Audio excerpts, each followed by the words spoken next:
I'm incredibly thrilled to be able to have this conversation with Deanna Agrest. I'm Michael Young. This is something that we've been planning in the school for a long time, both as a request from students, but also Deanna and many other faculty have spoken about this, that, you know, besides really the review format or other kinds of seminars, there's no real format within the school for a faculty conversation about certain issues. And so I think it's great that we're starting this, and it'll continue through the year, and hopefully it becomes something that continues on at Cooper for years to come. So today we're going to talk about representation in architectural discourse. I think this is the title determined. And what we're going to do is we each have very brief presentations. I think mine is 5 slides and Deanna's is 4 slides. So this is not a long lecture, not intended to be, intended to put a few ideas on the table for us to then talk about. And then we'll see where the conversation goes, and everybody's welcome to join in when the time is right. And by the way, I want to add, if you can hear me, that without a microphone, that Michael and I just each one put together something without knowing what the other one was doing. Well, I knew, but I already had my thing, so because he sent me sooner than I sent him. But so we'll see how it all interacts. So there you go. It'll be good. As Fast Eddie Felsen said in The Hustler, we're going to play this fast and loose. Okay, so I'm using the word image in a particular way. And for me, at least in this kind of brief statement, brief presentation, I think there's some particularly important things for us to begin to address as architects in regarding the image. Not only is it because image often gets a kind of demoted position in relationship to other forms of representation, particularly it's put against drawing and has been done so throughout the history of architecture. But also we're in a moment now where, for a couple of reasons, we're in a kind of deluge of images every day. Super Architects on Instagram, I think, has 665,000 followers. Next Top Architects has something like 500,000. And you put all these things together, you guys are seeing more images in a day than when I was your age I saw in almost an entire year. Now, these images are no longer curated. They're no longer funneled. They're no longer dealt with in terms of an institution or a format that is selecting and choosing and making a discursive argument for those images. Instead, you're getting them, you're seeing them for milliseconds, and they're going away. So somehow I think it's crucial that we think as architects about how we can talk about, act through, and argue with the images that we're creating. It's incumbent upon us to do so today, I feel. The other thing that I want to say is that everything that we process through computation is essentially an image. We can render a digital model to look like a drawing, but it is not a drawing in terms of the ways in which that medium was defined either in methodology or process before. This does not mean that the drawing is dead. The drawing is very much alive, but it's operating within a different form of communication, one in which we must know the conventions and we must know how they communicate. We must understand the kinds of arguments that a drawing puts forward that other things do not. All of this still brings us back to the question of the image. So we got 3 things up here.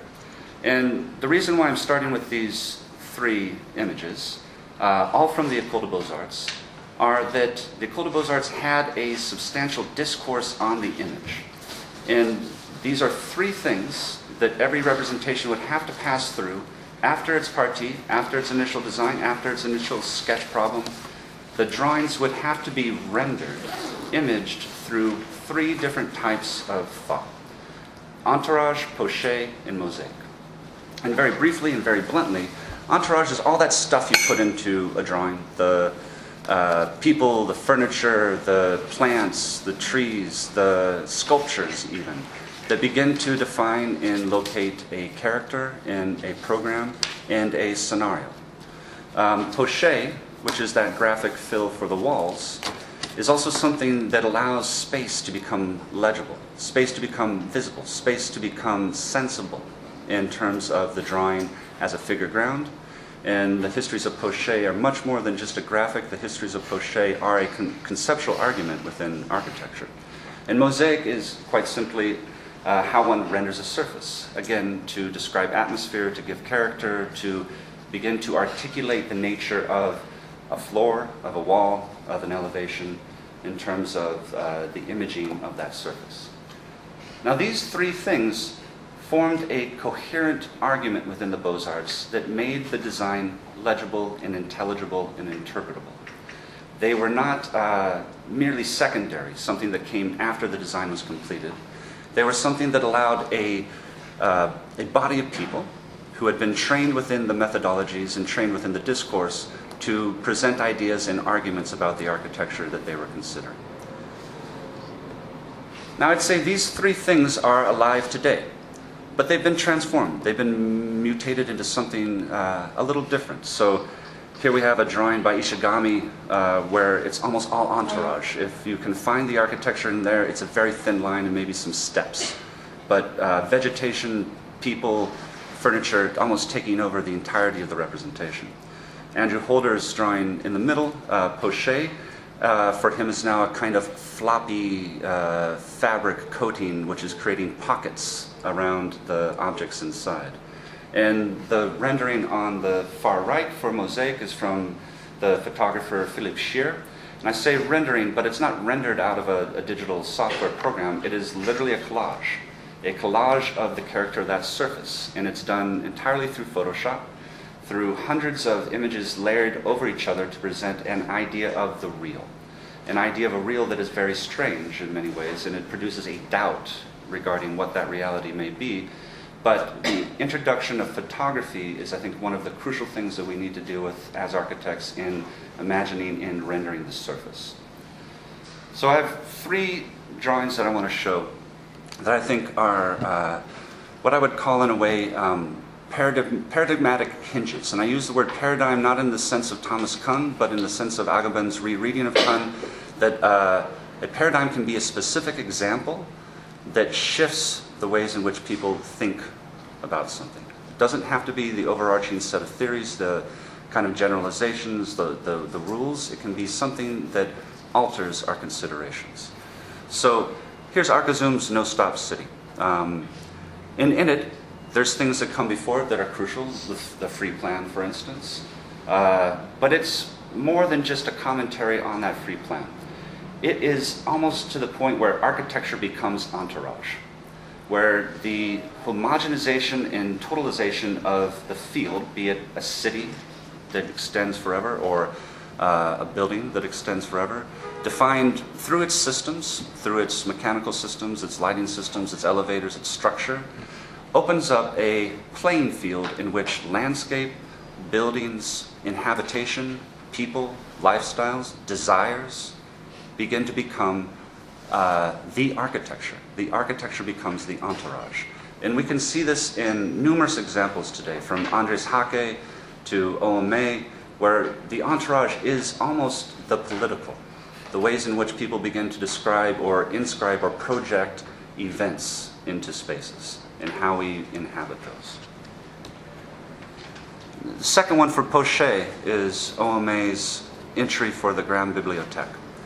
And there's precedents for this as well. Of course, we see the precedent where now space becomes legible and sensible through the graphic technique of blacking out zones and reading the negative is as formed as the solid.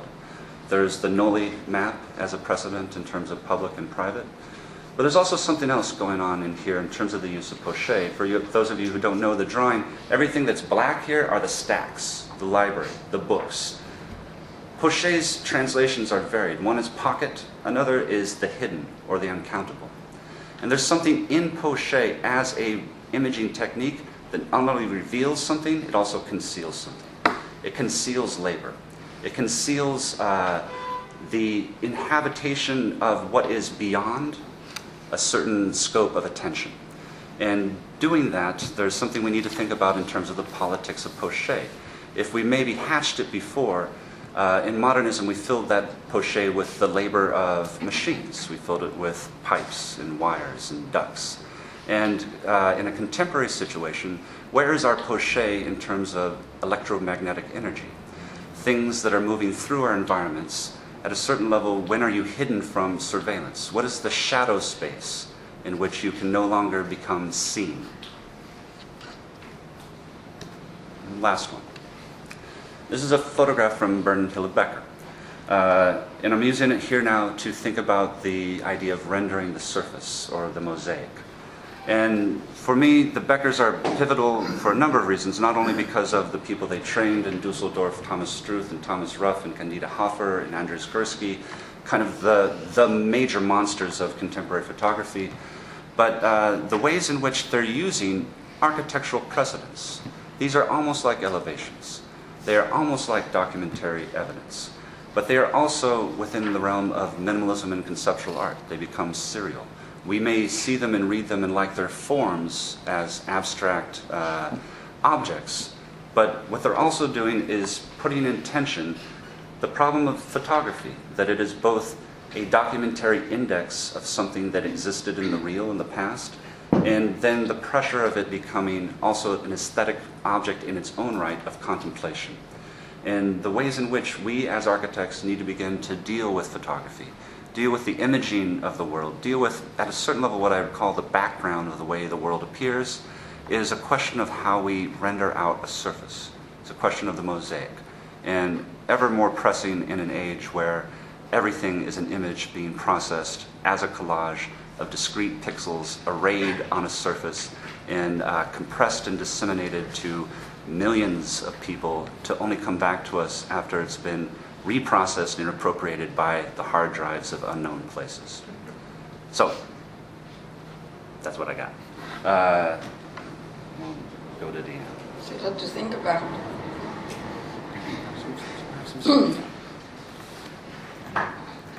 Okay. Now my turn.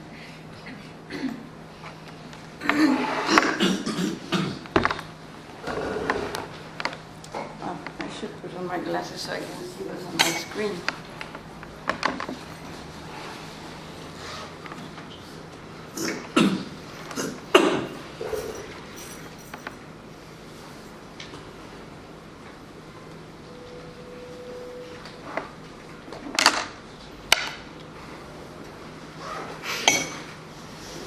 Okay, so intersections between the real and the imaginary in 3 acts. That's my title. So, here's Giambattista Piranesi, always there, of course. So this will be this is the first act, and actually what I'm going to talk about is the architecture in relation to the city, as there have been, to use your term, paradigmatic moments, where actually big changes in the concepts and thoughts about the city from architecture, seen from architecture, have changed, and in tandem with changing in the modes of representing the city, that is, thinking and representing the city have gone together, and together with a lot of other issues, which were the particular political, social, historical context in which these changes happened. So, because Piranesi is a critical figure in the history of architecture, because his work of the Campo Marzio, which is the only thing I'll be presenting here, although I had the cartoury before and I decided to take it out because we don't have the time for that. But basically, the Campo Marzio, a reading of Rome, of a previous existing plan of Rome, is a subversive, critical project. It is not the actual Rome. It is not the actual buildings. Many of them do not exist. Those which exist are misplaced. There's the question of typology in architecture is taken to a paroxysm in a way it negates even its validity. In a way, it's for architecture as the object, each one of these being an architectural object, and against architecture or the impossibility of architecture in an urban context where the autonomy of each of these objects is denied by the mere chaotic, which is not chaotic, it's very well organized in the drawing, juxtapositions that couldn't, so basically in a critical work towards the rationalism of the Enlightenment, the rules existing as in a different way than other architects of the period like Boulez, Ledoux, Lequet, and certainly in a very different way as the orderly manner of Durand. Piranesi takes the city and makes it the locus of this critical development through drawing based on actual ruins discovered of an actual map on marble slabs that was discovered in 1562. So, of which a few slabs remain, but which was supposed to have a very strict order, and where the buildings and the types were the actual ones. So this really is the impossibility of history, disregarding both the history and a certain topography, so that it's a work, it's a proposal. It's really a fantasy of the real and the imaginary put together in this very sort of extreme case, and we can talk about it more because now we jump a few centuries here, and here is Cedric Price Pottery's Think Belt. So we're now 1961-64. How many years did that make? 1900, about 200 years exactly. So it's 200 years later, time goes by fast. And so Pottery's Think Belt, I put it here, this Act 2, together with another example that will come in a minute, because Pottery's Think Belt does away with it altogether. But what Price does is that the city is no longer the locus itself of any of these. It instead is replaced, as you see here in this drawing, is replaced by a network in a regional scale, really very large regional scale, and basically it's replaced by systems theory, of which it was a big thing, general system theory at the time, and he worked with one of the big proponents of general system theory. Plus, he was really influenced by planning, urban planning, which most architects did not know, and which was still alive then, very much alive. And so basically what remains is a narrative where the Pottery's Think Belt programmatic aspect is, which is basically a learning system, where user restricting infrastructure, and it's based on a question of information, because that's general systems theory, cybernetics, etc., and communication, but there's no recognizable city because in this project, I mean, he started this earlier on, but Fan Palace is earlier, but it's architectural in his beautiful drawings, and although there are some that talk about systems. This one, he goes to extreme and only chose 3 of the many drawings that exist of this project, but basically, because the city is about the present, the future, and the past, and so is representation. And in this case, in a way, it's towards the future, as he's already foreseeing what's going to happen, but it's also already happening. This is what's interesting. It's like the planners of that time. They already saw, but it was already happening just in an embryonic way. It wasn't there yet. And as you see, the mode of representation here tries to be technical, tries to stays away from a tradition. He could draw very well, actually, Cedric Price. All his hand drawings are beautiful. But this is trying to stay on the detached. There's no subject here, there's no architect here, there's systems. And here we go to his friends, Archigram, and this is by Ron Hare and Peter Cook. Actually, the left is, this is Ron Hare, oops. Now you know what we have after. So, the one on the left is from Heron, the one on the right, oh. Is that for here or for here? It's for there, it's a mouse. Oh. Here, oh. Yeah, this is from Heron, that's Peter Cook. And that's a plan of instancy, which is a little bit Piranesian, by the way. Basically, very influenced by Rainer Banham and by Cedric Price, both. And in this case, the city, in a certain way, is a field that has a place as the present. This is really about the present, and has a place in the present. At least the left is Santa Monica, San Diego Freeway, and on the right is Bournemouth. And so there are places where, but it's all about popular culture, about consumption, about the instant, as the instant city, the imperdurability, the city is ever changing, and it depends on these decisions that are very short-lived, that happen and don't happen. And it's really based in Los Angeles is perfect, because Los Angeles, as Banham has no depth of history. And so it's a city that's formed, has no formal, really strong formal structures, and about that, about this collection of objects in a certain way, as sort of an antipode, if you want, of the Piranesi, where you have all these collections of objects juxtaposed in manners that anybody who knows LA, you don't go there for a lot of formal planning. I mean, we know that. I complain about that all the time. I guess I'm old-fashioned. And so this is about the event, the moment, and most importantly, it's influenced by pop art, which was really what's going on in art at the time.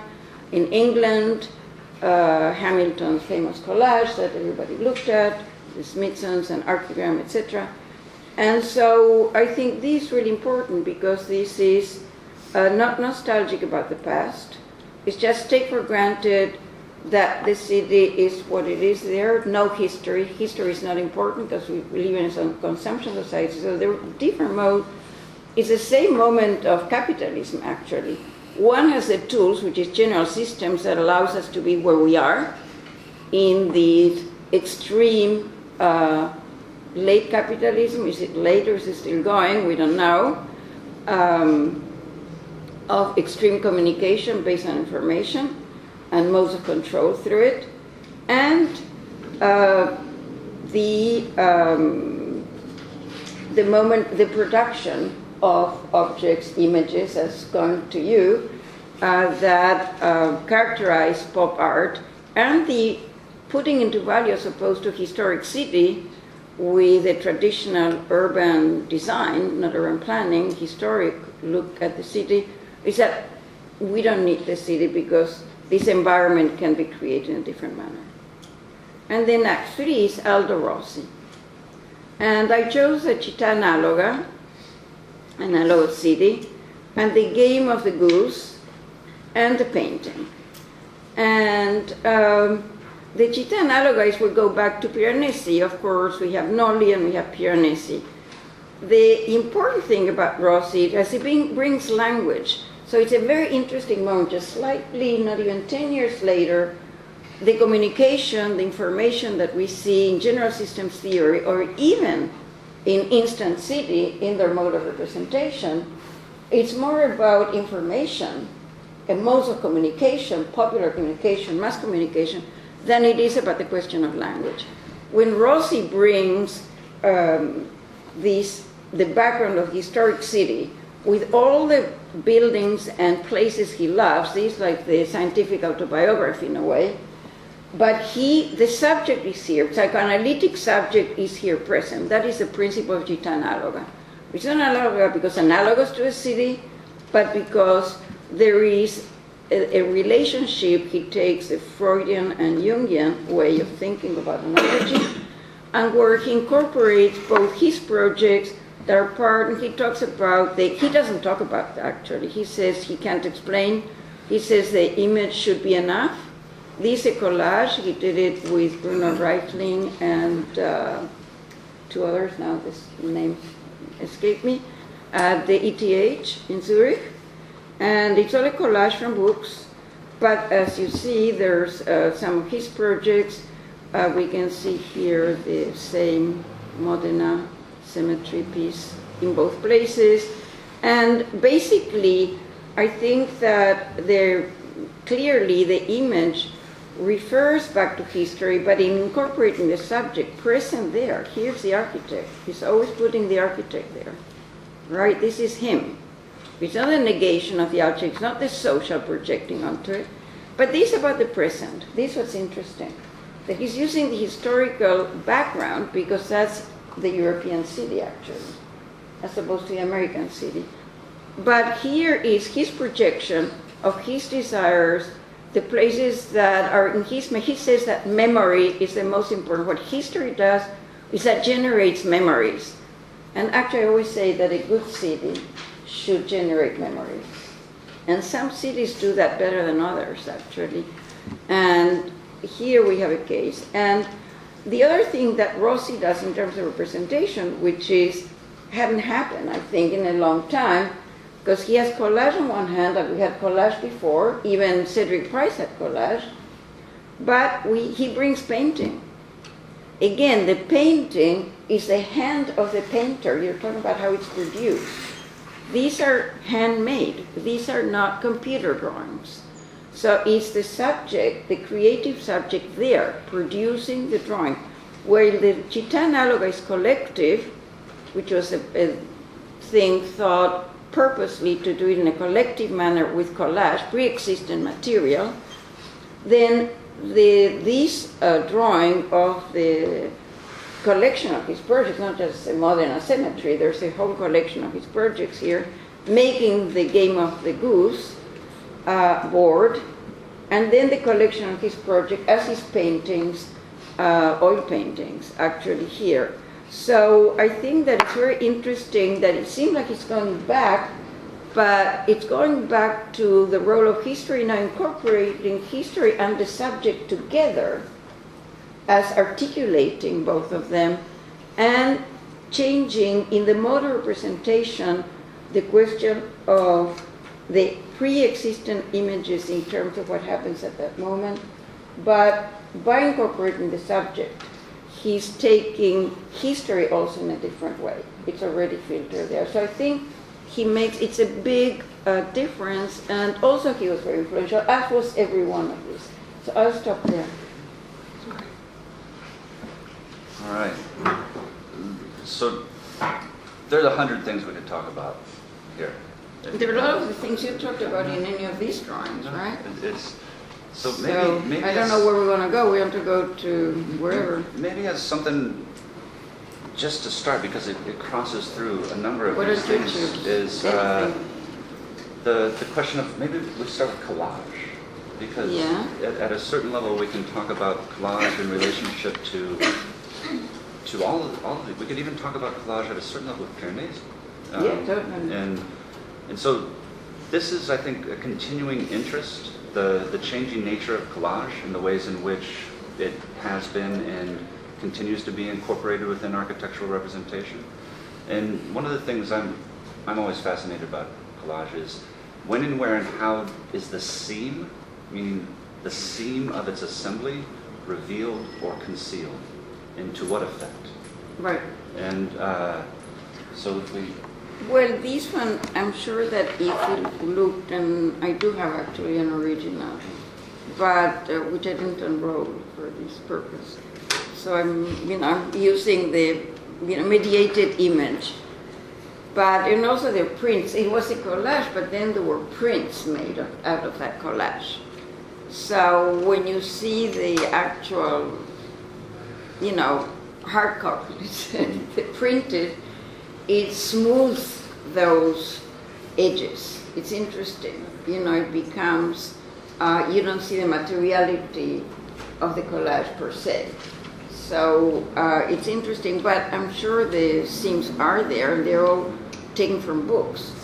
And not only the seams literally of the material, but also the formal seams. The formal seams of fragmentation. And at one level, it's how and in which ways does one, because this to me is also about this question of the real and the imaginary. Yeah. When and which ways does the assembly of the image of the representation want to jar you into an abstraction, wants to reveal its method, its tectonic at a certain level, to claim a difference, an imaginary in a way.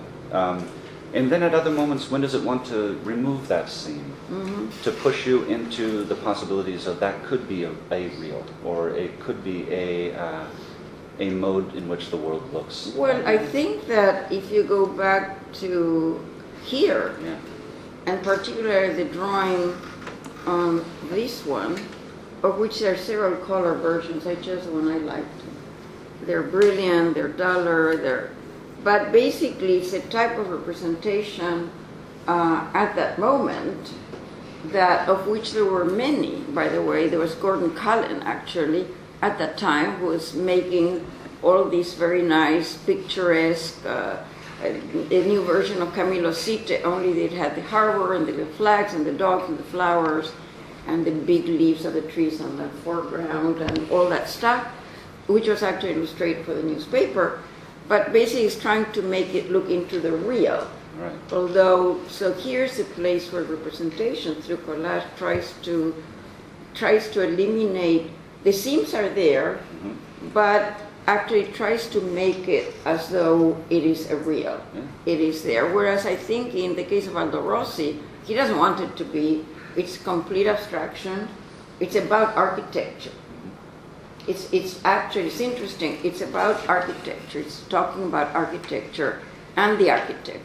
It's not talking about the object that's being represented at all. It's talking about a concept of how, the architect in relation to facing the city. Whereas here, in a certain way, it's more traditional as representation in this case, because it's trying, I'm not saying it's a traditional project, nobody had done it before, but it's more traditional train of trying to make it look as though that is a possibility.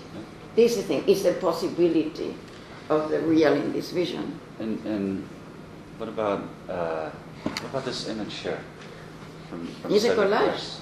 And he has another one that I didn't put, that's another collage. He has collages. He has 3 drawings with collages, actually. And there's something continually fascinating to me about the pottery's think belt as well, which is this question of the ephemeral and the constantly changing, and how does one work through multiple representations, images, maps, data, diagrams, assembly systems, modules, to in a certain way, you can never reduce it down to one thing, because it's constantly spreading, each one kind of poking at the possibilities of it changing the other one. Yeah, and actually he's tried many in this project. He has perspectives. Yeah. He has perspective drawings. Of course, you don't see a whole building ever, because that's not what the project is about. But there's a famous drawing with the train, right? Yeah. Car, the red with the window, right? Where it's like actually where you're seeing through the window of the car. But on the other hand, here you have these abandoned tracks and the assembling elements, and these are called transfer points. They're transfer points. He wants to make it as mechanical, but the interesting thing is that Tafuri calls the Campo Marcio what's the exact word? It's not crazy, but it's a machine, actually, which is like a impossible machine. The way that Piranesi puts the pieces together. They're all kind of playing with the denial of the city and the reaffirmation in a certain way, excepting Price. The truth is that, to me, Price should be at the end, because I always said he did it end. I think Price was the one. he's the one that really changed everything. In a certain way, on the other hand, he's the one that allowed the Rossi to appear, right? Because he was the extreme of what would have been a functionalist mode of representation, which I skipped all of that, right? Gone, we know it, right? And this is the end. This is it. In a way, archigram is more traditional. Yeah, absolutely. And this is the end. So, but I put it there because I wanted the contrast between the Piranesi and with all of this extraordinary typology and architecture, morphology denied, you know, all fragments, all fragmentation, and then the field is gone, right? There's no more, you know. So, of course, on the other hand, being a system, any association is possible. There was one thing to just continue for a second, this thought on collage. Yeah. This image here on the far right, from Phillip Scheer, Swiss photographer. He worked for Herzog Demeron for 15 years as their rendering expert. And what he essentially assembled over those 15 years was one of the largest databases of material photographs that anyone had. And so when he does these, they're collages. There's hundreds of photographs in that photograph. But what he's doing is the red. In the red. The red is made with red color photographs. Only photographs. There's no digital model, there's no rendering engine, it's just a collage. But what he's after is he wants to erase the visible seams of the medium. He doesn't want that abstraction. And instead he wants the doubt that abstraction produces, or the estrangement that abstraction produces, he wants it to actually be in the image itself. And so there's a lot of weird things if you look at this long enough, like the weathering patterns are identical, basically just stamped twice. No building weathers identically twice. That's just not what weathering does. The line of where that weathering stops is just on the flat surface. There's no indication of a break that it would stop there. You can't see it's too small, but the reflections in the windows have nothing to do with the environment of what's being put in the foreground. So I would say that neither is the building reflected on the water. Neither is the building.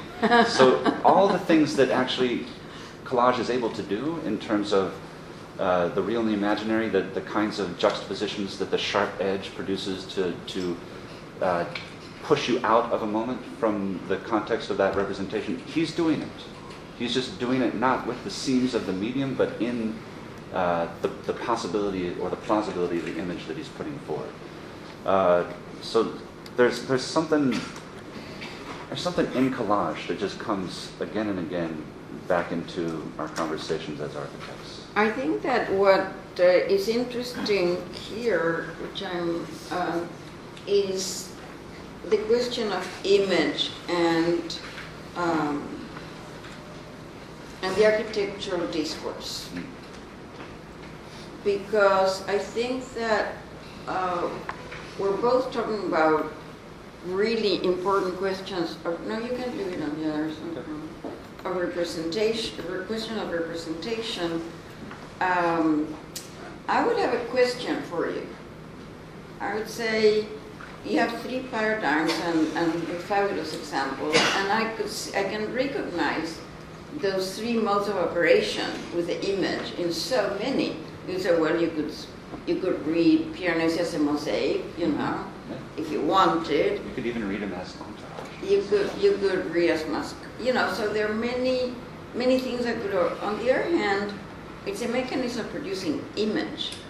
So my question to you would be, how are these three, the entourage, the portrait, and the mosaic, how do you relate them to critical issues in architectural discourse?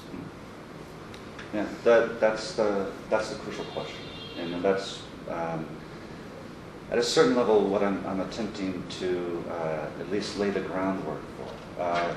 And the way that I would put it is that most often when we talk about representations in a critical manner, we often default into the realm of geometry. There's many different places we go, but I would say typically we either go into geometry or we go into signification in terms of signs and symbols and how one reads and interprets the representational system of that architect or of that drawing. But I'm interested in how it's produced mostly than what we interpret in a way. I'm saying, so I'm from that point of view, let's say, what do we know artism anyway, But how is, see, to me, my hope is that, because I think that all of the examples that I'm showing in yours as well, they are architectural speculations. They're discursive projects. They may end up with buildings, but that's not necessarily the proof of concept. It's in those representations. Exactly. And in that, how do we then become not only critical, but what's the rhetoric that these images are producing? What are the ways in which they are used to speculate on future possibilities? And instead of, at a certain level, dismissing the image always as seduction, or always as the last thing, or always as the tool that is only best served for a non-disciplinary audience, or a city planning board, or a publication for promoting one's own work. How are the things that are operating within images, and particularly also, can we incorporate lessons from photography and painting and other mediums, so that those things become critical to the arguments, critical to the speculations that the architects are putting forth. And I would say that these examples do so, and the same with Cedric Price and Archigram and Aldo Rossi as well. So at a certain level, just can we open that up? I mean, this is what my hope is, because the image deluge is on us and it's not going away. And if we don't have some better tools, conceptual tools, to begin to deal with it, we're being swamped. Well, I think that, but on the other hand, I would say, everything that's image is not photography. Everything that's written is not literature. Everything that's built is not architecture. And everything that's photographed is not photography. Everybody there's, we all take, I have 1,000 pictures in my phone. I'm sure one of them is worth, I'm not a photographer, by chance maybe get a good one, but, they're just pictures, we send them, you can have buildings and family pictures and cake or whatever, right? So I think that what worries me about the deluge of images is the distraction, the indifference. I think there's a question and the lack of concentration. All very current questions, right? It's not generational because it happens to younger people. It's generational because it happens to everybody that's immersed in this culture and the technologies that we like on one hand, but that create these conditions. So I think that the confusion is because when you get so many, it's very hard to discern in the end. Even in art, where there's so much. How do you know?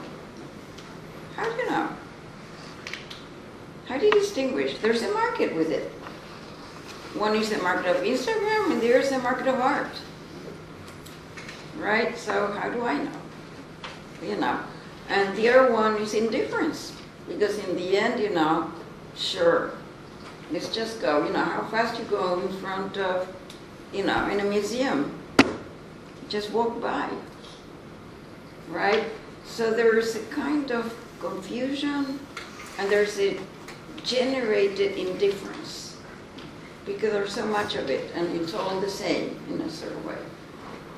And together with that, there's also, because of all this changing through images and other mediums, whether it's the voice or the, everything we do, there's the incapability or the reduction, the loss of concentration. And in a certain way, when doing this, it's very interesting, the building made of collage, I think it's great. It's a little way, in a certain way, it's like a Bauhaus exercise, you think about it. But it puts forth that question, of, well, it could be anything, because, in the end, I can't really focus on what this is or that is or what's going to be. And I think that is something that I'm just reaffirming what you're saying, just elaborating on that about the need to bring, I think what students have to understand is that drawing and other modes of representative use is a tool for thinking. That's what used for thinking architecture, together with 3D models or whatever. And every time you make a drawing, there's a concept goes with it, whether you know it or not. So one has to use that. If you look at Aldo Rossi's drawings, and a lot of people, because that was a period where anybody was interested in architectural ideas or rethinking architecture was using drawing. We're doing it through drawing, not just through writing, it was writing and drawing. And as a critical tool. And if you look at Rossi's actual building drawings that he built, the drawings are spectacular. The drawings, that are, let's call them straightforward, quote unquote. They're not like the game of the goose, where there's a whole range of ideas and how he composes. And there is a board game, architecture is a game, and then by chance is there, right? And, roll the dice, and then I get this one or the other one, or jump, or go to prison, right? So, and of course there's a question of chance in the city as well. But we have these straightforward drawings. I was looking and getting the images, I was looking again, I haven't looked at the Rossi drawings in a while. So, and they're truly beautiful drawings, exact, precise, and so I think in any drawing, there's always a concept, even if it would be a drawing that you use for taken to construction, whichever way, the way that it's put together or something. And how do you think we could bring all of these drawing back as a critical tool? This is what I think is really important, as you mentioned before, because there are speculations, right? But it has to be because representation is used, is that which allows us to speculate in architecture. I think the point you bring up about distraction is crucial, and this is not just to say we live in a time of distraction, but with that I think comes the necessity that we begin to understand attention, and how do we begin to pay close attention to the images, the media, the drawings that we produce, and what is it that does begin to pop out, or what is it that removes distraction from the continuous flow and puts it into a different situation. And what I'm fearful of is that used to be maybe something that would be called like a close reading. And yeah, we used to call it reading. And I don't know.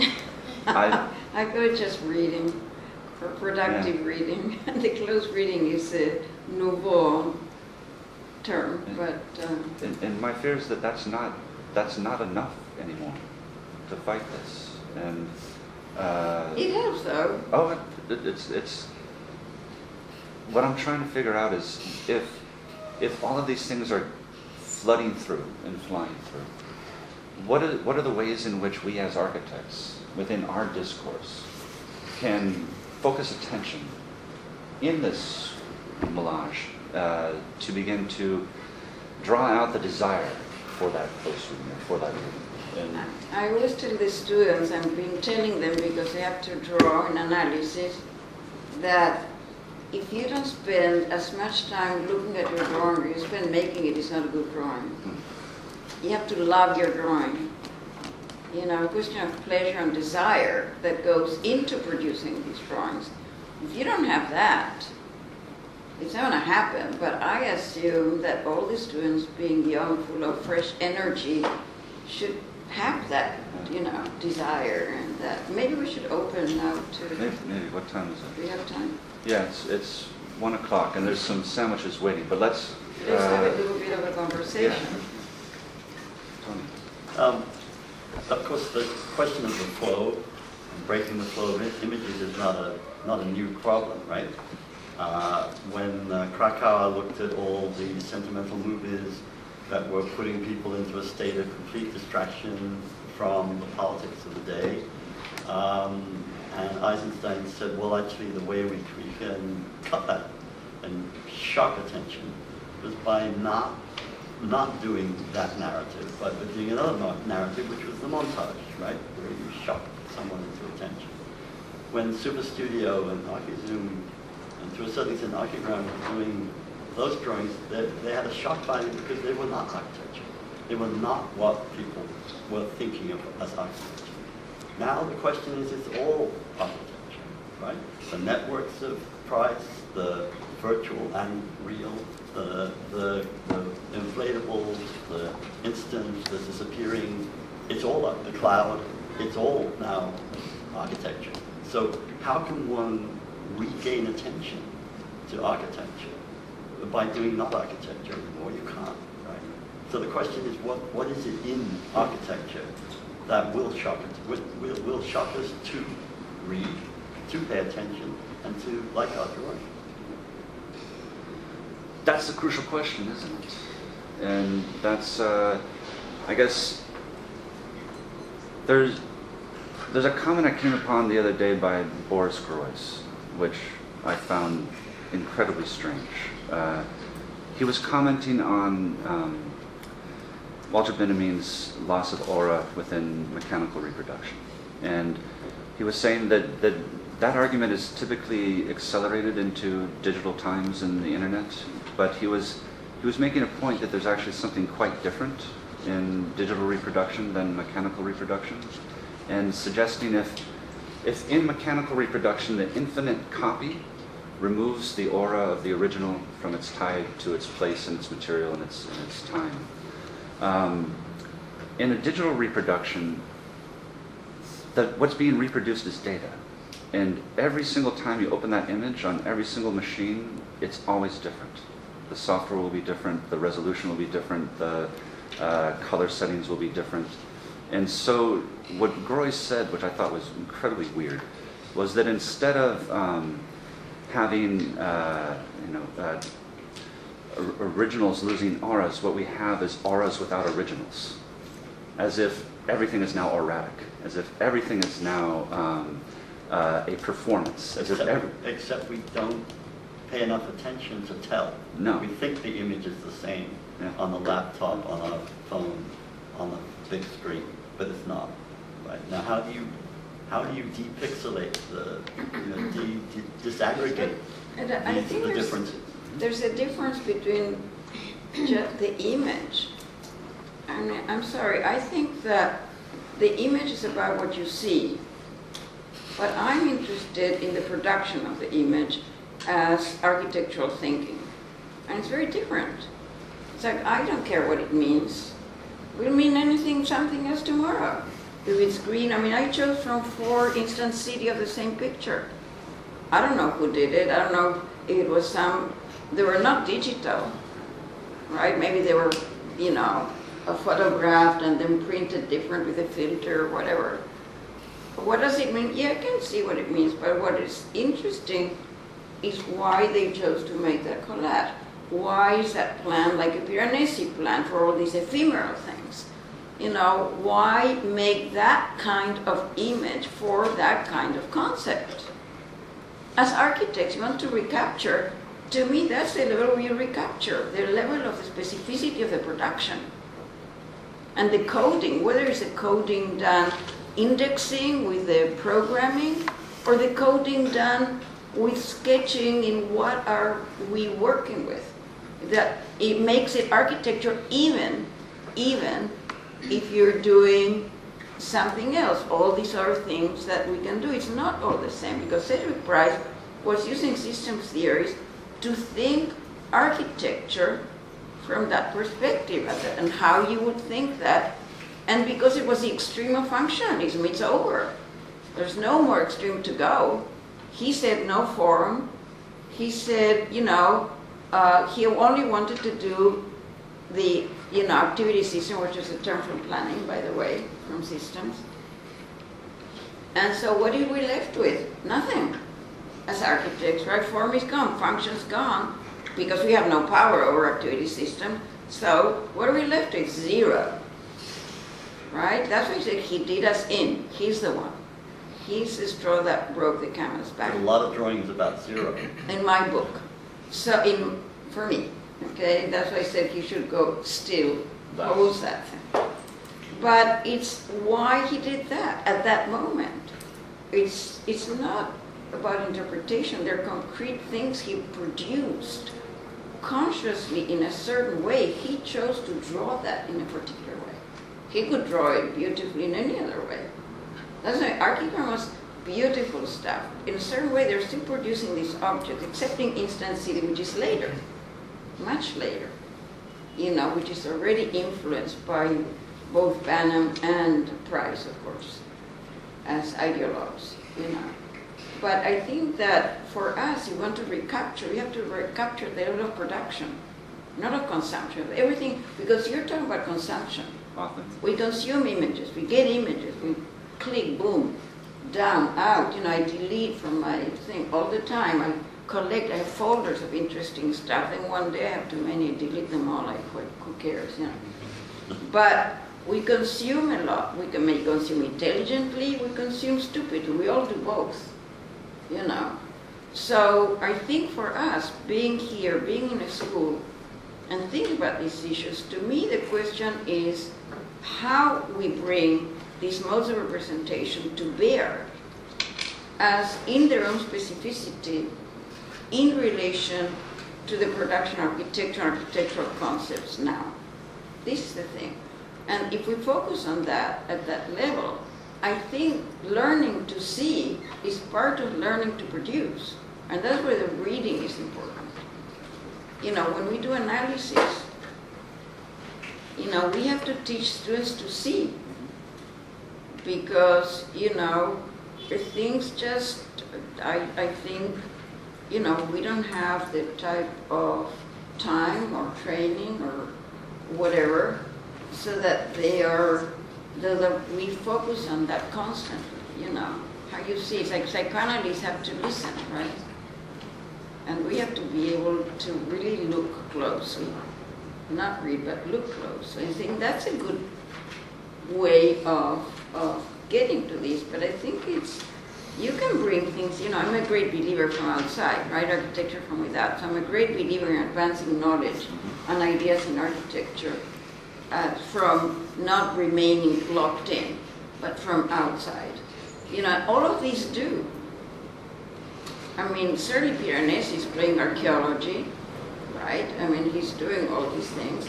And Rossi's, he brings a lot of things there, though he's the most sort of architectural, if you want, be more traditional bringing painting.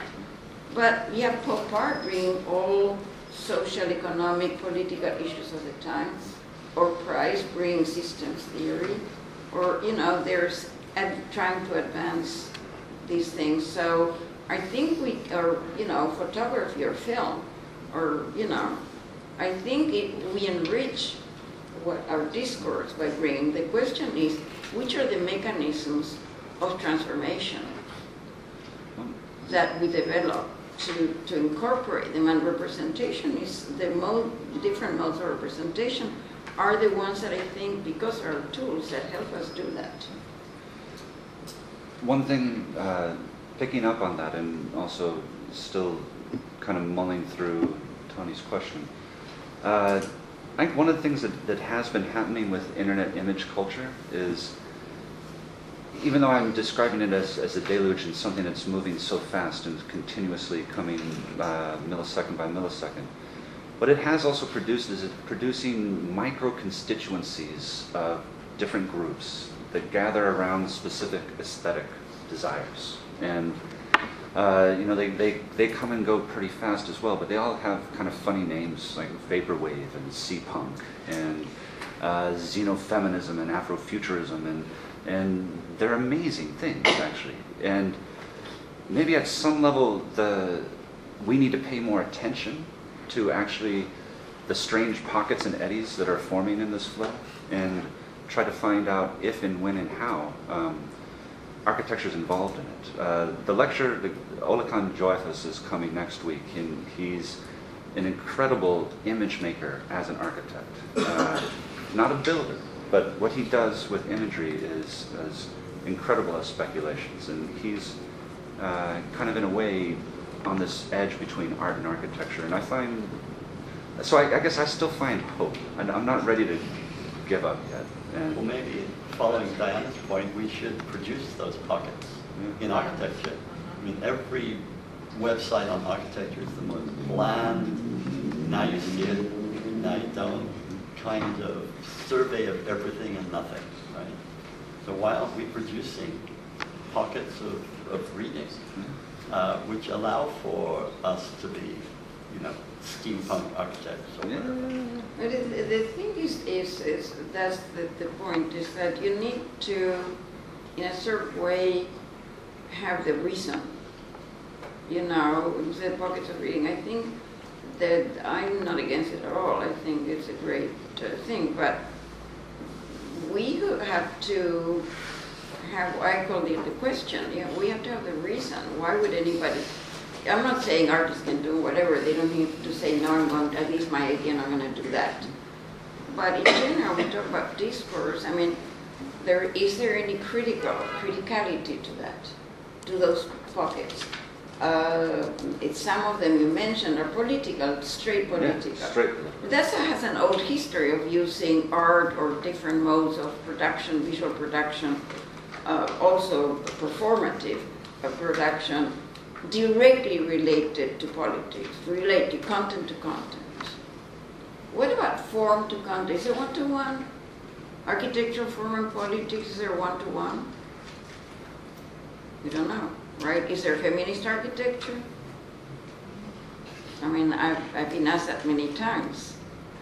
Is there a female architecture? Somebody said that Zaha made her because she was a woman. That's the greatest BS ever, So the question is that architecture is complex, so the relation with these pockets that are directly related to a political discourse, an activist in many instances, discourse, is there one-to-one, or what is the relationship between what issues that are specific to our architecture questions or not? I'm sure they are, because I believe that. But the question is, so how do we formulate them? That's the thing. Maybe we should work on formulating those issues. I wonder if one of the issues is the fact that in this kind of flow of images that seems without hierarchy, without any kind of organization, in reality, because of the economic objective of the internet, we should not be naive about the fact that the like button, it produces, in fact, groups and hierarchies on its own. And I think that this leads me to another consideration, because there is a reason for certain images to be perpetuated into the internet, is because they are liked by more people than others. And so that made me think about the fact that the question between image and another thing that I call authenticity, for lack of a better word, has a long history. If you think about the polemic of the modern movement against the neoclassical architecture is the fakeness of neoclassical order in relation to buildings, that they are actually different. So there is an image that's supposed to seduce or attract for whatever reason, political or economic, or certain public, and convince and seduce that one, versus the modern architecture, so-called, which was supposed to be authentic, conceptually, and formal. So maybe this issue of the image can be also considered in that way. A question about, for example, in relation to the collage. I think that there are, what you showed, there are like 3 kinds of collage. I mean, and I say something that you probably said already. There is the one who simulates a reality, like the archigram. It's a landscape that is supposed to be. Realism is so-so because of the techniques of the time. It could be done very well today. There are architects that present projects on the net and in lecture that everybody believes they're built. In fact, they are not, right? So there is then another kind of collage that is the one that Rossi has, that is in a sense a construct in relation to a necessity. That is the concept that concept is supposed to express. It's a concept that Diana probably would call a discourse, that is verbal. It is a conceptual theoretical position that it doesn't have automatically an image related to that. So the question of build an unreal reality in the collage is a way to suggest something in the realm of the visual that has to do with that concept. And then there is this hyper-real simulation that is the one of the photographs that you presented. And I think that because it works on the fragments of images that are available, it seems to me, to use a metaphor, to be a kind of hollow image. It doesn't have anything to carry except the latitude of the manipulation of this image. So thinking about image and authenticity, I think that in a sense, the return to something that seems to be not considered or considered old in a sense, that is the discourse, to build a conceptual theoretical support for a production, what you were saying. But I was just wanted to suggest this thing of maybe looking at the problem of an image in relation to authenticity and seductivity, or seductiveness or persuasion, put it this way. The connections between aesthetics and ethics. At a certain level, that's what you're talking about, right? Maybe some students The ethic have of some aesthetic. questions. Yeah, maybe. The ethic of aesthetic. Are there any questions from any of the students? Yeah. You guys spoke about an indifference, and I was just wondering, is this indifference that you're describing? Can you speak a bit louder? You guys spoke about an indifference, and I was wondering if this indifference you were describing, does it stem from the observer or the producer? And how does the indifference from either group affect the product's meaning or value? And how can something that was created with indifference have or hold meaning? No, I think it's I would use that word.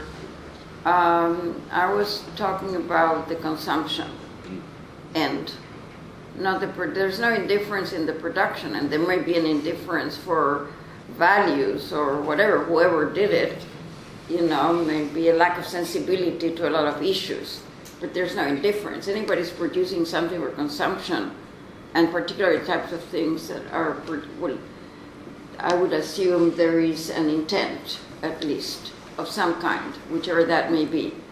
I'm saying because of the accumulation, the amount that you were talking about of images we're flooded with in everywhere all the time, that in the end one develops there's a certain indifference that develops, because it's kind of, I unfortunately can't be indifferent, that's my problem. But There is, though, there are people who take on the aesthetic affect of indifference. You can see it in slacker aesthetics, normcore. It's intentional. It's done with intent, but the intent is to have a kind of affect of, yeah, nonchalance. Like, yeah, I don't know, just sort of happened that way. Well, Godard did it already. It's in punk rock. It's in so many things. It's in Godard. I can list a number of architects who are using indifference as their affect, and they have to work really, really hard to look like they don't care. They have to care so much. They have to care so much that they look like they don't care. Yeah. I want to hear your notions about the boundary of the definition of drawing, because for me, at least, drawing freehand, whenever I know each curve, wherever each curve is going, that is drawing. It may be kind of drawing when I'm trying to carefully do a collage that is cutting something off from something original carefully, but it may not be a drawing when using Photoshop, using the function of filters, for example.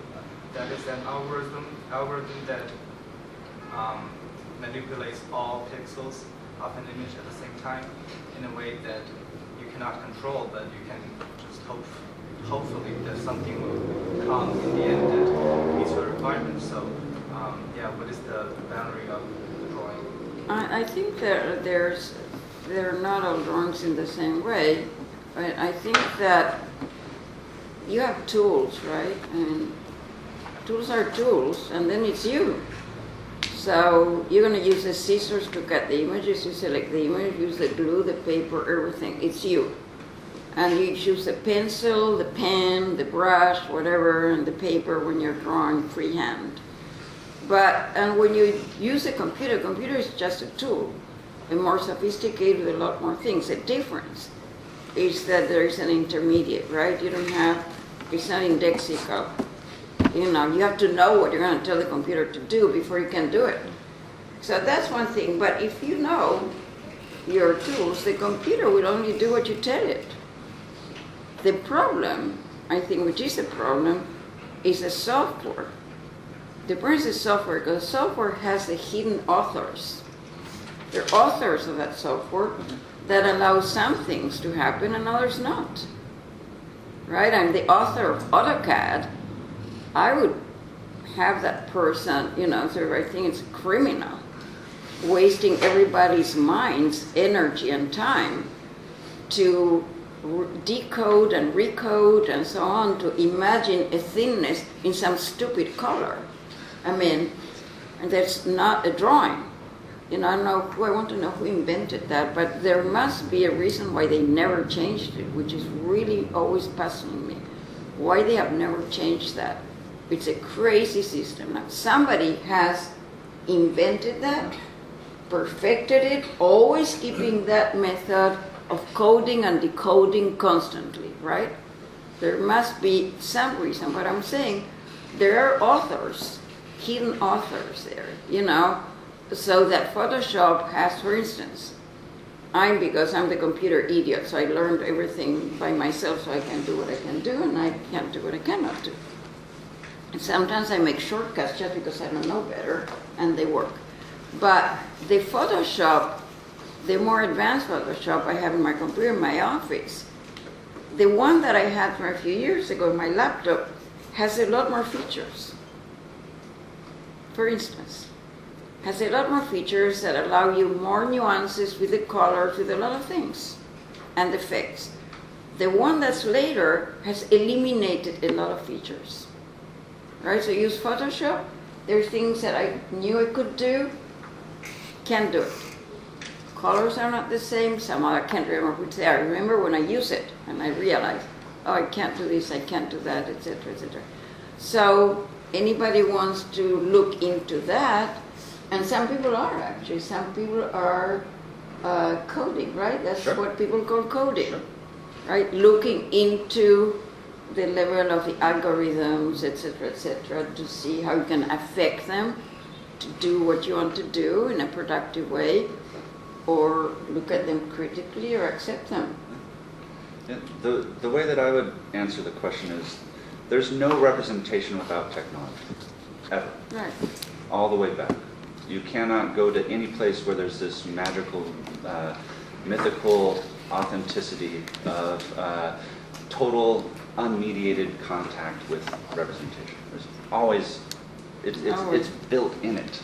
Technology is built in all of it. Now, there is something with drawing. To me, you got to distinguish two things. There are arguments that we make through certain forms of representations as a discipline that are tied to modes of representation that, like a plan.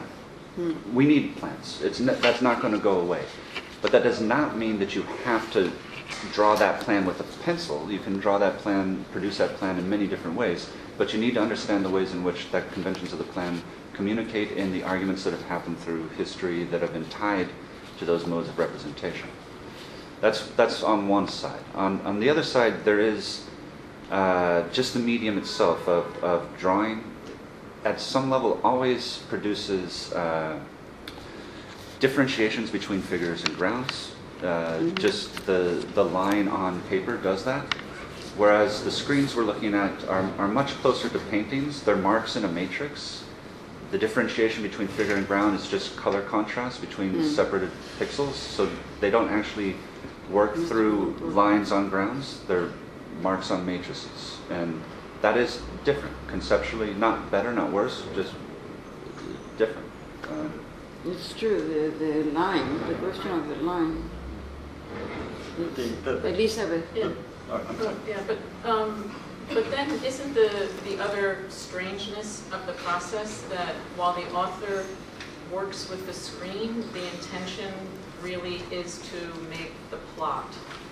So one's always interpreting in your own head as you're constructing the drawing, not the thing itself, but the thing as it will be when it's plotted. I think it always has to involve whatever that output is.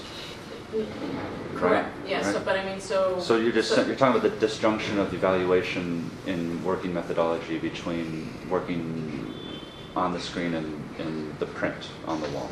Yeah, and just the... Or the plot as an object, Yeah, I kind of want to say the difficulty, but maybe it's not a difficulty, it's just a thing of thinking through the screen, but needing to imagine the plot as one is making. The strange thing is that somehow as architects we've always done that. We're designing buildings through mediations, thinking about a thing that's not the thing. That's for sure. Yeah, I mean, this is also why every first plot looks bad and why every student needs to remember plot twice. First one comes out is not going to be the one that you want to look at, which you always have to say.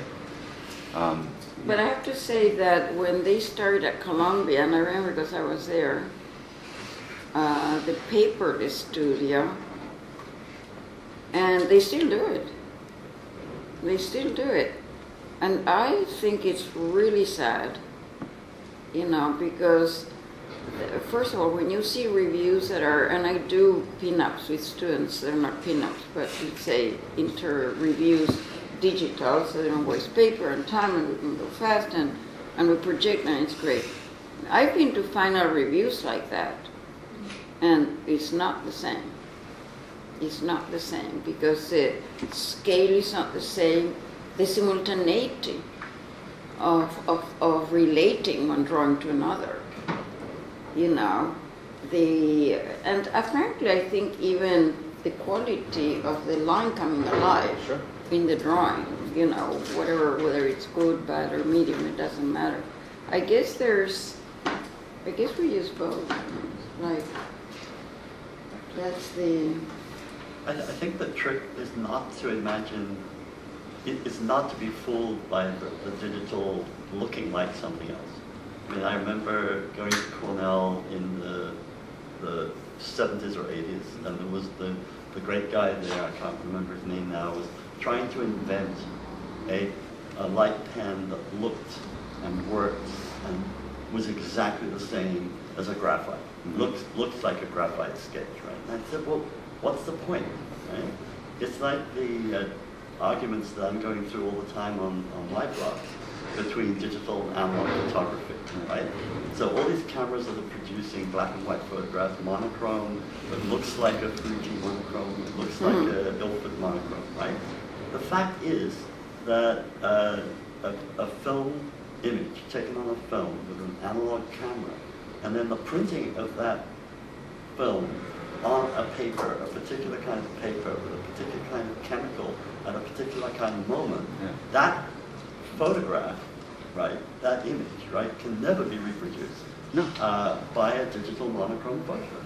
And we make the mistake all the time of calling these things cameras. Well, we used to call them telephones, but this is not a Now camera. we could almost call them a microphone today. Yeah. But this is not a camera. It is not inscribing in a chemical emulsion focused light. This is a photon detector that's just detecting energy. That's Right. it. And then making it discrete and pulsing it as signals, and we call that data. There's no image. It's not a camera. Well, but you know, if you think about all the NASA photographs, of which I have many folders full of, among the things,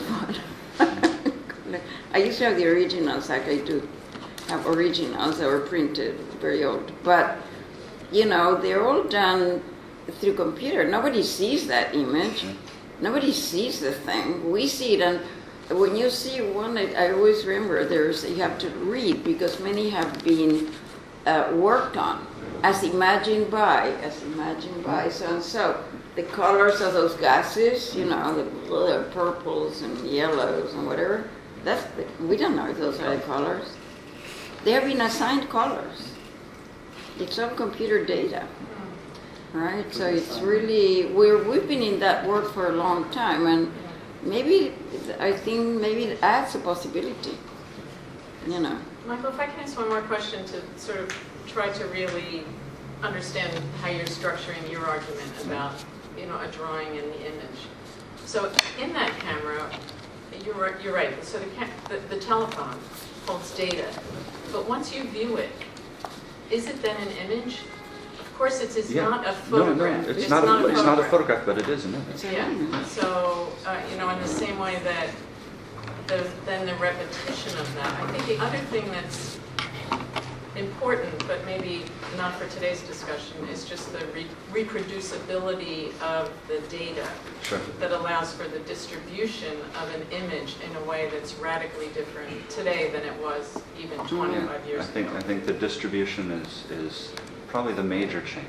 Yeah, and that there are potentially intentional distributions and really pretty much non-intentional distributions, and very indifferent distributions. And a lot of the redistributions of images, which is redistribution of data, is being done not by people, but by machines. And it's not actually viewed by people, it's only viewed by machines. And the massive amount of images are not seen by people, nor produced by people, nor distributed by people. They're made by machines, distributed by machines, and quote unquote read by machines. Yeah. Which is image spin. Projected out into the universe for aliens to find on their visitation. Well, good luck to them. All right, should we have sandwiches? Yes.